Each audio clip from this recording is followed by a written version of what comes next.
یہ غزنی شہر کے مصروف بازاروں کا منظر ہے۔ آج سے کئی سو سال پہلے غزنی اپنی تجارت، رونق اور عمارت کی وجہ سے دور دور تک مشہور تھا۔ اسی شہر کے ایک مصروف چوراہے پر ہر جمعہ کے دن ایک ایسا عجیب منظر دیکھا جاتا تھا جسے دیکھ کر لوگ حیرت میں پڑ جاتے تھے۔ بازار میں لوگوں کا ہجوم ہوتا، دکانیں کھلی ہوتیں اور خرید و فروخت جاری ہوتی، مگر اسی ہنگامے کے درمیان ایک امیر آدمی سب کی توجہ اپنی طرف کھینچ لیتا۔ وہ شخص اپنے ہاتھ میں ایک کوڑا تھامے کھڑا ہوتا اور بلند آواز میں لوگوں کو پکار کر کہتا، کیا کوئی ہے جو مجھے کوڑے مارے اور میری کمر پر زخم لگائے؟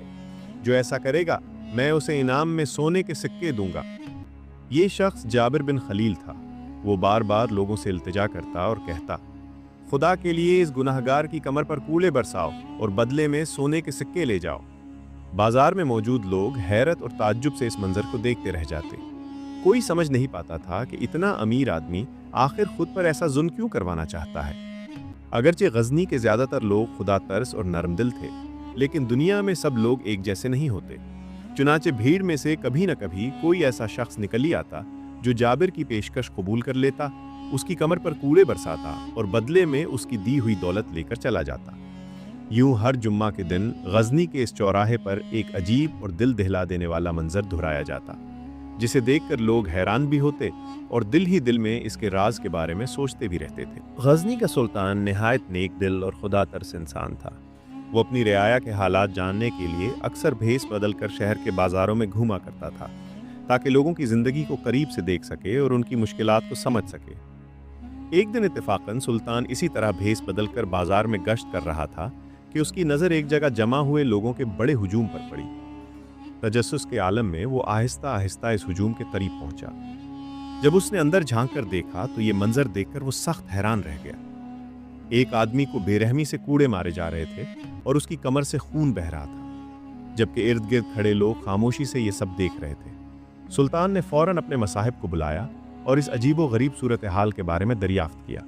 مصاحب نے ادب سے عرض کیا، حضور، اس آدمی کو کسی جرم کی سزا نہیں دی جا رہی۔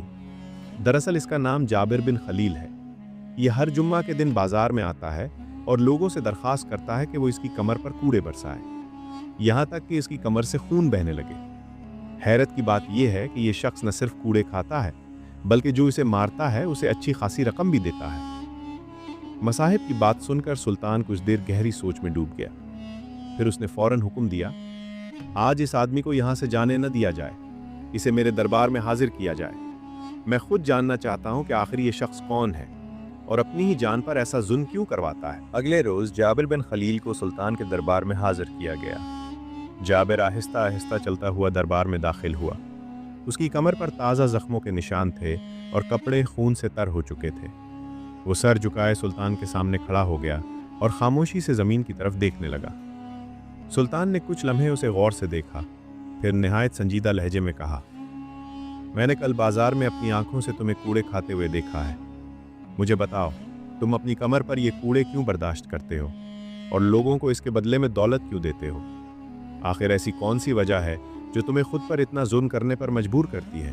جابر نے سلطان کی بات سنی تو اس کی آنکھیں نم ہو گئیں۔ اس نے نہایت عاجزی کے ساتھ سر جھکا کر کہا، حضور، میں اس قابل نہیں کہ آپ کے دربار میں زیادہ دیر کھڑا رہوں۔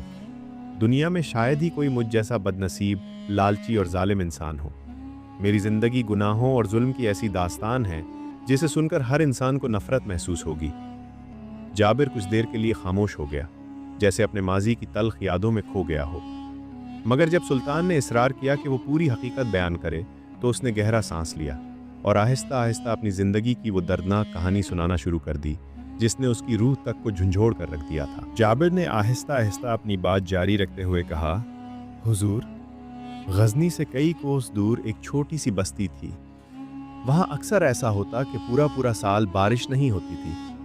پانی کی کمی کی وجہ سے کھیتی باڑی تقریباً ناممکن ہو جاتی تھی اور غربت نے اس بستی کے ہر گھر کو اپنی لپیٹ میں لے رکھا تھا۔ لوگ بڑی مشکل سے اپنے بچوں کا پیٹ پالتے تھے۔ اس بستی میں ہر شخص غریب اور مفلس تھا، مگر ان سب کے درمیان ایک آدمی ایسا بھی تھا جو بے پناہ دولت کا مالک تھا۔ اس کے پاس مال و دولت کے ڈھیر لگے ہوئے تھے۔ جابر نے ایک لمحے کے لیے توقف کیا، جیسے اسے اپنے الفاظ بولنے میں بھی شرم محسوس ہو رہی ہو۔ پھر وہ بوجھل آواز میں بولا،